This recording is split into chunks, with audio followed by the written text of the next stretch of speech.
Okay, so in class we have talked about how in order to successfully sell a product or service, you need to understand that service or product, okay? The same holds true for selling yourself or marketing yourself, okay? Going out and telling people why you are the one that should get a particular job, okay? So we're going to be looking at a couple different personality traits over the next couple slides. But what I first want to make sure that we all understand is that no matter what personality type you may identify with, all personality types have both intelligent and non-intelligent people. What we're not looking at here is intelligence, okay? People across the spectrum of different personality traits have different levels of intelligence. It's not that one group of people with certain personality traits are more intelligent or less intelligent than others. That's not what we're looking at here. Okay? IQ tests are designed to specifically judge intelligence. Okay, we're not taking IQ tests. What we're going to be doing is we're going to be assessing our personalities. You are going to be assessing your personality. You're going to have to think, do I identify more with this trait or this trait on the upcoming slides? Okay, the SAT, the ACT, these are tests that you may have taken or will take probably at some point. They judge your ability to retain and use knowledge. Okay, they're not really a measure of intelligence per se, but how well can you retrieve and apply knowledge that you've already learned. Okay, so I just wanted to throw this in here to make sure that we weren't confusing personality traits with intelligence. All right, so now we're going to take a look at different personality traits, and we're going to look at these for a number of reasons. Okay, one, you need to recognize which group or set of personality traits you tend to fall into based upon the decisions and actions that you make in your day-to-day lives. Because based upon your personality traits, you are going to market yourself differently, okay, for one. You're probably going to be more inclined to apply to different types of jobs depending on the personality trait that you have, okay? So making sure that you recognize who you are and you understand yourself is going to help you greatly when it comes time to market yourself for finding a professional job at some point, okay? So the first set of personality traits we're going to look at are extroversion and introversion. Okay, where you draw or gain your energy from, okay? What inspires you? What gets your mind thinking, okay? Extroverted people, okay, extroversion, preference for drawing energy from the outside world of people, activities, and things. Okay, now let's compare that to introversion. Okay, preference for drawing energy from one's inner world of ideas, thoughts, and reflections. Okay, so what this is saying is extroverts, they like to have external stimulus, okay? When you think of extra, think of external. These are the people that draw inspiration from talking to other people or going to some sort of gathering, okay? There's things in the external world, okay, outside of their head that gives them their spark, okay? Introversion, that spark comes from within, okay? These people, they're more inclined to do okay by sitting and thinking by themselves. They don't need that external stimulus to, get the thoughts flowing and come up with ideas or to come up with, their reflections on the outside world or something that might be going on in their own life, okay? So extra, think of external. Intro, think of in, okay, inward, inward. All right, so the next set of traits we have are sensing versus intuition. So how do you take in information? Okay, sensing, people that identify with a sensing personality trait, their preference is for taking in information using the five senses and noticing what is actual, okay? Intuition, preference for taking in information through the sixth sense and noticing what might be. Okay, so a good way to think of this is this little cartoon that I have down here at the bottom. On the left, we see a guy, he's got a whole stack of papers, he's got his computer. It looks like he's been doing a lot of research here, and he's still saying, I'll need to see more data, okay, to make a decision. He's taking in the facts and figures of what actually is to try to make decisions, okay?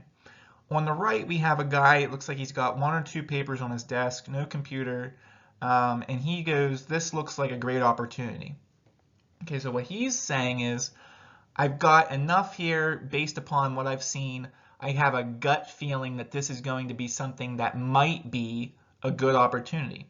Okay, when I think of sensing, when I think of sensing compared to intuition, intuition is sort of that gut feeling, what you think just based upon a feeling. Okay, it's your gut instinct. Sensing is more analytical, taking the data and seeing what's actually going on and making decisions that way. Okay, so think about, do you tend to be more of a sensing person where you like to have all the data in front of you and make your decisions based upon what you're seeing, what you're hearing, you're using your senses, or are you more intuitive? You use intuition. You sort of don't really analyze the data, but you have a gut feeling on making a decision one way or another. Okay, something to think about. So our next set of personality traits are thinking versus feeling. Okay, how do you make decisions? Thinking, the preference for organizing and structuring information to decide in a logical, objective way, okay, compared to feeling, preference for organizing and structuring information to decide in a personal, values-based way. Okay, so a good way to think of thinking, you use more so your brain to make decisions versus feeling, where you tend to make decisions based a little bit more by your heart, okay, or your emotions more so. Okay, so you need to think about, when it comes to time to make a tough decision, do you tend to go more with your heart or with your brain? Okay, thinking versus feeling. Now it might depend on the situation where you go with, the thing that's logical and makes the most sense, but it may not be the most compassionate, or you might have situations where compassion kind of wins out over logic a little bit. Okay, maybe you do the thing that doesn't make quite the most sense, but it makes you feel better as a person, okay, based upon your values. So this isn't, don't think that if you tend to believe that you're more thinking, that you always use your brain to make decisions, or if you feel like you're more of a feeling person, that you always use your heart to make decisions.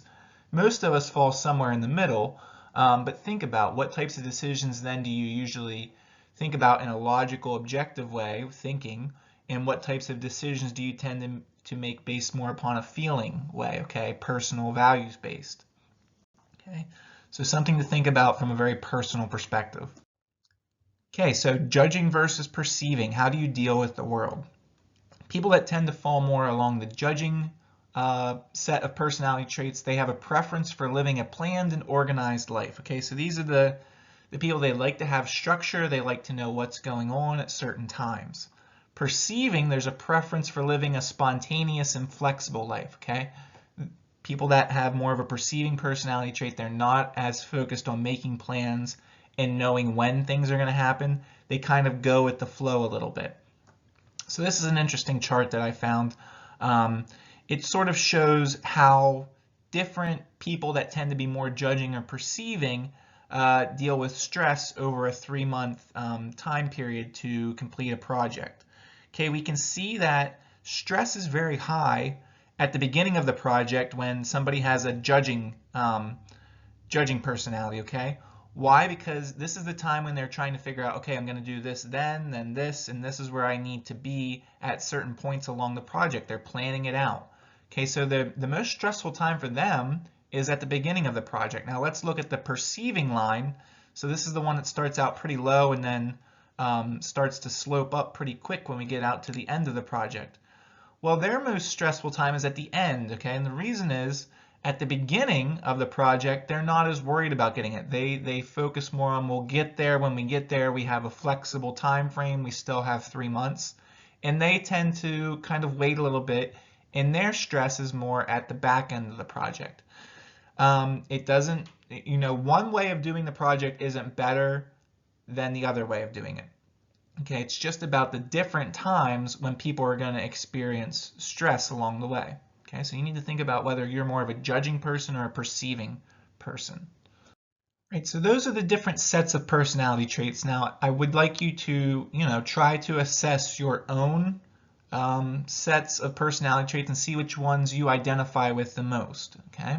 Because like I said, that's going to help you from figuring out what types of jobs you might want, how you're going to market yourself, and ultimately how you are going to fit into a workplace at some point. Now, the next thing that I want to transition to is values, okay? Values are the things that are important to you which affect your choices and behaviors, okay? Every person is going to have their own sets of values. Okay, values though are often influenced by society or culture. So in the United States, we have this value of rugged individualism. What that means is we admire the people that have a hard work ethic, okay? They have a little bit of a grit. They can overcome adversity or challenges.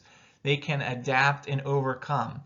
That means that if we put somebody into a tough situation, they're going to get through it. They're going to figure out what they need to do, and they're going to do the work in order to overcome that difficult situation. That's something that we value in the United States for the most part. Okay, in the United States, we value education. Okay, that's why going to college and getting a bachelor's degree or a master's or maybe eventually a doctorate is seen as something that's respected, okay? Other people value the education that that person achieved. Okay, military service is something that we value and we respect. We honor our veterans. We have Veterans Day. There's all kinds. We stand when we pledge our allegiance to the flag. All kinds of ways that we honor our veterans and our active military members. Okay, so these are examples of values from a societal standpoint, okay, what most Americans tend to value. You will have your own individual values, okay, that are going to affect your own choices and your behavior. So think about some of the values that influence your choices and your behavior in your own life.